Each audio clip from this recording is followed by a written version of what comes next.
Saya pernah baca kutipan Bertrand Russell pernah mengatakan bahwa sebenarnya manusia itu bisa hidup bermoral tanpa harus beragama. Hmm. Nah, pertanyaannya, menurut Pak Wayan, apakah kemudian eh, mengenal Tuhan itu syarat mutlaknya harus beragama dulu?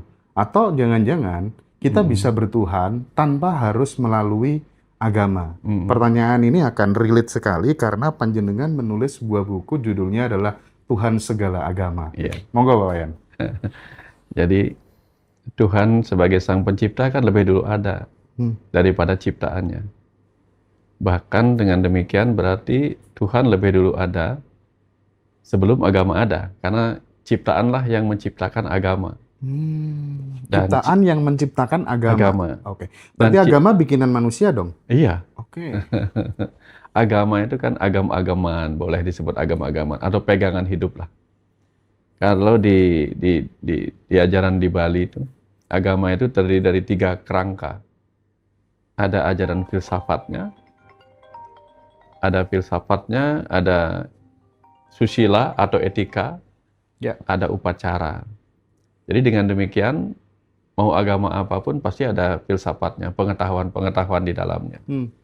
Kemudian ada aturan-aturan susila, etika, kemudian ada kegiatan-kegiatan untuk mendekat kepada apa yang dituhankan oleh masing-masing Oke. agama itu. Jadi dengan demikian, orang-orang agama menciptakan sebuah jalan atau alat atau sarana atau pengetahuan untuk mengenal sesuatu yang menciptakan seluruh ciptaan ini, Mas Hendra. Hmm. Jadi samalah dengan kisah Galileo Galilei atau Copernicus yang dulu mereka berbeda pendapat antara matahari yang mengitari bumi atau bumi yang mengitari matahari. Tetapi terlepas dari itu, realitanya tetap aja nggak berubah. Mau orang awalnya menyebut bumilah pusat dari alam semesta, atau yang kemudian belakangan menyebut geosentris, jadi matahari itu dikelilingi oleh planet-planet termasuk bumi, tapi realita nggak berubah. Sama juga dengan Tuhan. Sang pencipta itu ada sebelum ciptaan ada. Lalu ciptaan kemudian dalam perenungan-perenungannya mengerti bahwa segala sesuatu yang mengagumkan ini pasti ada sang penciptanya. Lalu mereka memberi namanya Tuhan. Nah, setelah mereka memberi nama itu Tuhan, mereka kemudian menciptakan jalan, aturan, dan sebagainya yang kemudian dikenal sebagai agama. Jadi, kalau orang tidak beragama bagaimana? Gitu. Jadi orang dulu bertuhan bagaimana? Kan nggak beragama. Oh iya. Sama dengan di Bali, Mas Hendra. Agama Hindu kan datang belakangan dari India. Sebelum agama Hindu datang itu kan mereka sudah percaya sesuatu. Percaya bahwa ada sesuatu yang menciptakan kehidupan ini, atau sang hidup yang berdiam di dalam makhluk-makhluk hidup. Ada energi-energi tertentu, spirit-spirit tertentu. Nah, jadi sebelum agama Hindu datang, mereka sudah paham ada sesuatu. Misalnya nih, kalau dibilang agama Hindu yang membawa ajaran-ajaran ke Bali misalnya, atau ke Jawa, itu kalender-kalender astronomi versi kejawen dan Hindu itu termasuk Wariga, termasuk Primbon. Itu kan mereka mengamati. Ya, mengamati dan kemudian pengamatan-pengamatan itu dibaca dan dicatat sebagai Primbon, sebagai Wariga, hari-hari baik. Gitu. Nah, jadi artinya dalam dunia yang paradoks ini selalu ada 2 pilihan. Mau bertuhan boleh, nggak bertuhan boleh. Makanya di negara kita, di konstitusi kita, agama itu ditempatkan sebagai hak, bukan kewajiban. Iya. Prinsipnya Ya. karena hak, boleh dipakai, boleh enggak. Iya. Gitu kan. Iya. Kemudian boleh beragama, boleh tidak, harusnya. Tapi tentu mereka memiliki kepercayaan-kepercayaan tertentu. Nah, kenapa saya katakan ini? Saya tidak mengatakan tentang Indonesia. Tapi di dunia ini ada orang yang tidak beragama tapi baik. Betul. Ada orang beragama tapi perilakunya buruk. Ada orang bertuhan tetapi tidak manusiawi. Ada orang tidak bertuhan tetapi manusiawi. Nah, yang ideal itu kan yang ideal, Mas Hendra. Yang bertuhan dan beragama harusnya jauh lebih baik daripada yang tidak beragama dan tidak bertuhan. Kalau orang yang tidak beragama dan tidak bertuhan saja bisa baik, apalagi orang yang mengenal Tuhan di mana-mana dan menggunakan agama sebagai jalan menyadari kehadiran Tuhan di mana-mana, itu kan idealnya harusnya jauh lebih baik. Nah, jadi dari sini kita paham bahwa bukan apa yang kita percayai, tetapi apakah dari kepercayaan itu kita menjadi lebih baik. Oke. Jangan sampai kita punya agama atau kita punya buku yang kita yakini, tapi bukunya nggak pernah dibaca. Atau sering dibaca bukunya, tapi nggak pernah dipraktekin. Itu lebih parah lagi. Yang jadi persoalan kan ketika kemudian seseorang itu beragama, beragamanya itu dia memeluk agama itu karena, sorry to say, dia takut sama yang namanya neraka. Bukan based on pure love pada Tuhan gitu kan. Nah pertanyaannya, bisa nggak dari ketakutan itu, akar ketakutan itu membawa seseorang sampai pada sebuah kesadaran spiritual yang sejati, Pak? Seharusnya ketakutan itu juga sebuah hal yang penting, Mas. Sama dengan ketika kita dulu waktu kecil kan kita takut sama guru, takut sama aturan, sehingga kita menjadi murid yang disiplin waktu masih SD. SD, TK, kita menjadi murid yang disiplin karena tidak berani melawan perintah guru, tidak berani melawan aturan. Jadi ketakutan-ketakutan itu mestinya bermanfaat harusnya. Contoh nih, kita takut pada neraka. Jadi, apa yang harus kita lakukan agar tidak mengalami neraka misalnya? Tentu berbuat baik. Ya, itu kan ketakutan yang membuat kita jadi lebih baik. Tetapi yang menariknya itu begini, nerakanya takut, tetapi berbuat buruknya berani. Ini yang terjadi sering. Pingin surganya, tetapi nggak mau berbuat baiknya gitu. Nah, artinya sebenarnya konsep surga neraka itu diciptakan sebagai konsep punish and reward aja sih sebenarnya. Oke. Penderitaan dan kebahagiaan itu juga sebuah punish and reward supaya kita bertanggung jawab atas pilihan kita sendiri.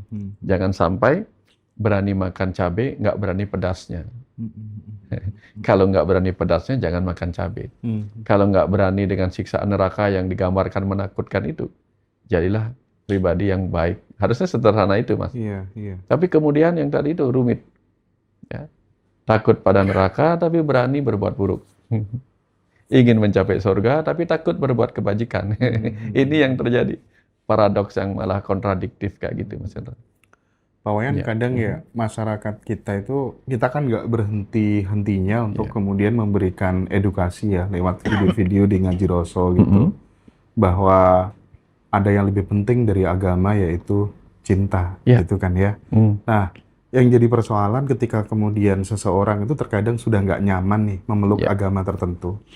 Terus kemudian karena banyak kan alasan-alasan yang nggak logis, yang bikin dia merasa dirinya nggak cocok, nggak pas, akhirnya memilih pindah ke memeluk agama lainnya. Dituduh lah, kafir lah, murtad lah, dan lain sebagainya. Nah, mereka yang punya alasan logis dan realistis itu, sampai kemudian berani membuat statement bahwa murtad adalah puncak pencapaian spiritual tertinggi. Nah, panjenengan sebagai orang tua, bagaimana melihat hal-hal debatable seperti ini dalam bersosialisasi beraneka ragam agama yang ada di Indonesia kayak gini gimana? Memandangnya secara dewasa gimana, Pak? Sederhananya gini, Mas Hendra. Kalau kita pernah beragama, lalu kita menganggap pelajaran-pelajaran atau praktek-praktek di agama kita yang dulu terasa kurang pas buat kita, lalu kita berpindah untuk beragama lain atau tidak beragama sama sekali, sambil kemudian membenci agama di awal, nah, tidak akan ada bedanya kita dengan sebelumnya, Mas Hendra.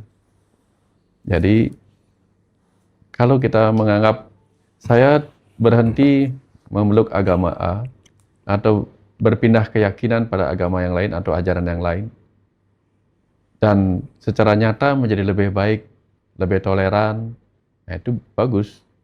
Tapi kalau kita pindah ke agama yang baru atau keyakinan yang baru sambil menjelekkan yang dulu, ya nggak ada bedanya kita di situ. Oh, iya. Jadi naiklah kesadaran. Kalau orang naik kesadaran kan pasti dia tidak akan menjelekkan apapun yang sebelumnya. Setuju. Ya, jangan sampai kita naik dari SD ke SMP menjelek-jelekkan SD yang sudah kita lewati. Atau sudah melewati SMP menjelek-jelekkan SMP gara-gara kita sudah SMA gitu. Semua baik-baik saja. Semua hanya sebuah proses. Setiap agama itu ada baik, ada buruknya. Dalam arti bukan agamanya yang baik buruk, tetapi cara orang beragama. Bukan agama ya, Oknum cara manusianya. beragamanya. Oke, Ya, oke. cara beragamanya. Apapun Mas, obor pun itu bisa dipakai untuk menerangi perjalanan kita. Tapi bagi orang tertentu, obor dipakainya untuk membakar-bakar alang-alang sekitarnya. Agama itu dibawa oleh para nabi, para guru suci. Itu untuk menerangi jalan orang. Tapi banyak juga orang menggunakannya untuk kepentingan pribadi dan menjadi gelap gulita gitu. Jadi jangan salahkan agama. Jangan salahkan aturan-aturan yang mungkin maksudnya baik. Tapi begitu ada muatan-muatan, Mas Hendra. Oke. Makanya kan Muatan-muatan itu berbahaya. dalam sejarah kan membuktikan bahwa meskipun Tuhan tuh diklaim sebagai milik semua manusia gitu ya. Tetapi dalam konteks ini kita tahu bahwa sejarah mencatat agama itu sering sekali menjadi sumber konflik. Ya, Ini yang salah agamanya atau justru manusianya atau memang agama itu sengaja di-create oleh sebuah kekuatan yang sangat besar Iya. gitu ya untuk kepentingan-kepentingan tertentu termasuk kemudian membelenggu kebebasan berpikir manusia atau masyarakat gitu kan Pak? ya. Gini Mas, kehidupan ini kan ada dua, kehidupan duniawi dan kehidupan rohani. Sebelum ada agama, kehidupan duniawi itu begitu membelenggu manusia. Sehingga manusia itu mirip seperti hewan-hewan yang akan selalu berjuang mempertahankan hidupnya demi harta, makanan, tahta, wilayah kerajaan, kekuasaan, lalu cinta untuk reproduksi. Mirip seperti singa-singa liar dan sebagainya, dan hewan-hewan lain. Itu perjuangannya mereka memperebutkan harta, tahta, dan cinta. Sehingga mereka berperang. Jadilah itu zaman-zaman barbar, zaman-zamannya ya penuh peperangan. Lalu agama hadir untuk membebaskan batin mereka dari kemelekatan terhadap harta, tahta, dan cinta. Jadi ini melekat nih. Datang agama untuk membebaskan mereka dari godaan harta, tahta, dan cinta yang membelenggu. Tapi once kemudian agama dibelenggu oleh harta, tahta, dan cinta, disitulah agama mulai menjadi alat yang justru menggelapkan. Yang tujuan awalnya membebaskan, tapi kemudian dia menjadi menggelapkan. Coba Mas Hendra perhatikan, di zamannya agama dipegang oleh kerajaan-kerajaan, ada tahta di situ. Iya. Di zamannya agama dipakai untuk mengeruk harta. Di zamannya agama dipakai untuk merangkul fanatisme cinta. Bukan cinta kasih, tapi cinta fanatisme. Oke, paham. Nah, di situ langsung kegelapan muncul, Mas Hendra. Berbahayanya di situ, Mas Hendra. Jadi bukan agamanya, tapi ketika yang menggunakan agama itu sama dengan ilmu pengetahuan, Mas Hendra. Sampai munculnya hadiah Nobel sebagai simbol hadiah bagi pencipta perdamaian. Kan kita tahu bagaimana Alfred Nobel itu menciptakan dinamit. Tujuannya untuk mempermudah kehidupan manusia. Tapi kemudian dijadikan bahan untuk penghancur. Nah, jadi bukan ilmunya yang salah, salah guna. Ya, jadi ilmu itu sama dengan guna. Digunakan dengan benar apa salah guna. Agama juga mengandung ilmu spiritual di dalamnya, ilmu susila di dalamnya, tapi begitu disalahgunakan menjadi berbahaya. Salah satu yang paling sederhana itu Mas, menjadi baik itu adalah ajaran agama, benar nggak Mas? Tapi kalau membuat orang terlalu baik sama semua orang, itu menjadi altruism. Menjadi positif, itu ajaran agama. Tapi menjadi super positif sampai toxic positivity, itu juga bermasalah. Iya. Nah, jadi setiap ajaran itu sangat-sangat rapuh dalam konteks salah sedikit itu bisa mingkrik. Iya. Bisa tergelincir. Oke. Pak Wayan tadi sempat menyinggung tentang harta, tahta, cinta tadi ya. Ya. Saya ingin masuk ini agak-agak privat gitu ya. Maksudnya Mm-mm. tuh kita tahu bahwa agama seringkali tokoh-tokoh agama ini oknum gitu ya, Ya. memanfaatkan komunitas, jamaah, pengikut dan lain sebagainya, eh dimanipulasi pikirannya, Mm-mm. dieksploitasi tubuhnya, ya kan? Nah, kalau dalam apa pandangan Pak Wayan sendiri gitu, selama belajar spiritual di Bali di mana-mana gitu, bagaimana sih orang-orang suci itu memandang seks gitu? Kita tahu kalau misalnya di dalam serat-serat Jawa kuno gitu diajari bahwa seks itu adalah untuk reproduksi. Manusia zaman sekarang seks itu untuk rekreasi, gitu kan? Nah, ini saya pengen mengkomparasi Pak Mhm. paradigma berpikirnya orang-orang yang suci, Mhm. orang-orang yang tercerahkan, Ya. dengan eh, kita yang di zaman modern seperti ini gitu, itu Mhm. gimana Pak Ya. Wayan? Mungkin bisa dielaborasi. Yang paling sering dikaitkan dengan seks itu adalah tantra. Hmm, Karena di dalamnya ada yang dikenal sebagai maituna. apa tuh Pak? Ada panca makara puja. Oke. Jadi ma yang pertama matsya, kemudian mamsa, makan daging, matsya itu makan ikan sepuas-puasnya. Ini saya bilang yang cerita yang kiri ya Mas ya. Nggih, nggih, nggih. Matsya makan ikan sepuas-puasnya, mamsa makan daging sepuas-puasnya, mada mabuk sepuas-puasnya, kemudian mudra tarian Hmm, sepuas-puasnya, kemudian maituna hubungan seks sepuas-puasnya. Dianggap itu jalan pembebasan. Tapi kalau dimaknai lebih dalam, matsya itu artinya makan ikan. Jadi kita memakan, menyerap apa sih pelajaran-pelajaran dari ikan itu. Contoh, seperti yang sering saya ceritakan, ikan yang lahir dan besar di laut sampai mati, dia nggak pernah asin. Kalau ingin supaya dia terasa asin, tambahin garam. Padahal oke. dia hidup di air garam. Artinya, itulah orang-orang suci, Mas Hendra. Dimanapun dia berdiam, dia tidak menyerap hal-hal buruk di luar dirinya. Itu orang suci. Tidak terpengaruh oleh lingkungan, itu artinya. Tidak Kemudian, terkontaminasi. tidak terkontaminasi oleh lingkungan. Itulah ciri-ciri orang suci.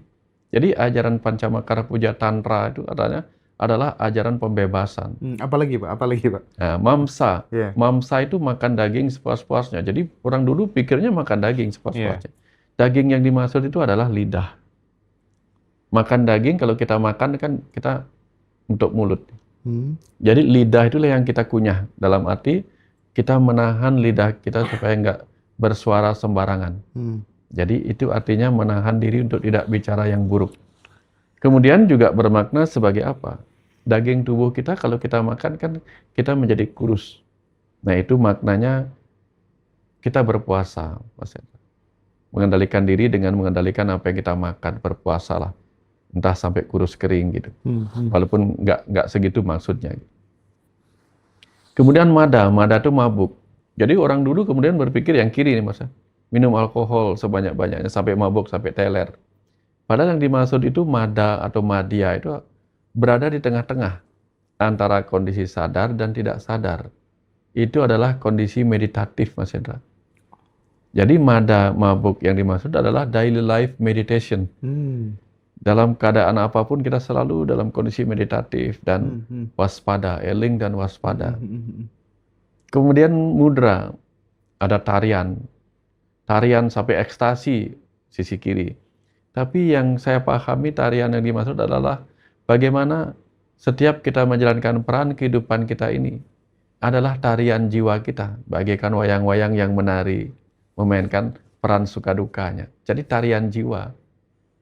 Kemudian maituna atau seks sepuas-puasnya itu, tentu kalau kita bicara tentang seks, kita berkonotasi bahwa ini hubungan laki-laki dan perempuan. Tetapi yang dimaksud bukan laki-laki dan perempuan seperti itu, Mas Hendra. Laki-laki dalam diri kita, sifat maskulin itu adalah sang ruh, jiwa kita. Oke. Sifat feminim adalah tubuh kita. Hmm. Sehingga Pak manunggaling kawula Gusti. Bagaimana jiwa dan tubuh kita menunggal. Itulah yang disebut Maituna. Hmm. Nah, tapi kalau kita memang sukanya dunia-dunia dorongan-dorongan reproduksi hewani seperti itu, yang 4F itu, yang 2F itu, food and fuck gitu, ya. Hmm. Nah, urusannya begitu. Oh. Food energi, fuck juga energi gitu. Iya. Energi penciptaan. Ya, karena memang kalau kita lagi merasakan sensasi itu kan energinya berbeda, Mas Hendra. Ya, tapi kita banyak ketemu yang menyalahgunakan makna seperti itu, Mas Hendra. Nah, jadi kalau saya lebih memilih membawa Maituna itu sebagai momen penyatuan tubuh dan jiwa. Sehingga setiap malam itu saya akan bicara pada tubuh saya. Terima kasih tubuhku hari ini sudah membantuku menjalankan visi dan misiku. Maafkan kalau ada yang salah. Nanti saya bicara sebagai tubuh kepada jiwa.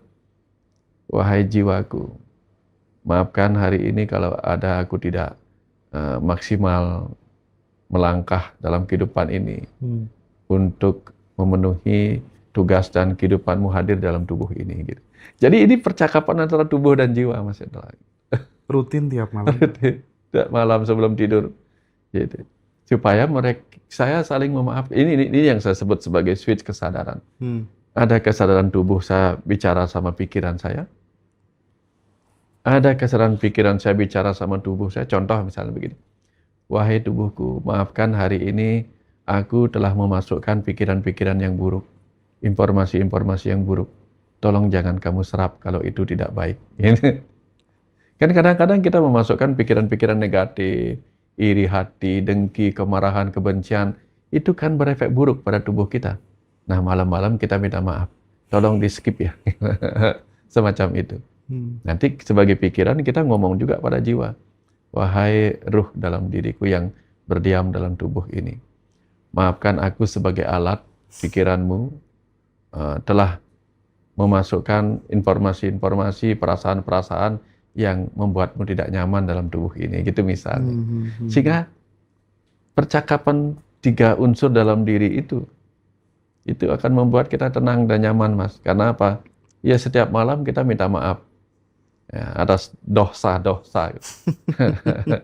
Dosa tubuh pada jiwa, dosa jiwa pada pikiran, gitu. Dan seterusnya. Kira-kira seperti itu, Mas Hendra. Jadi,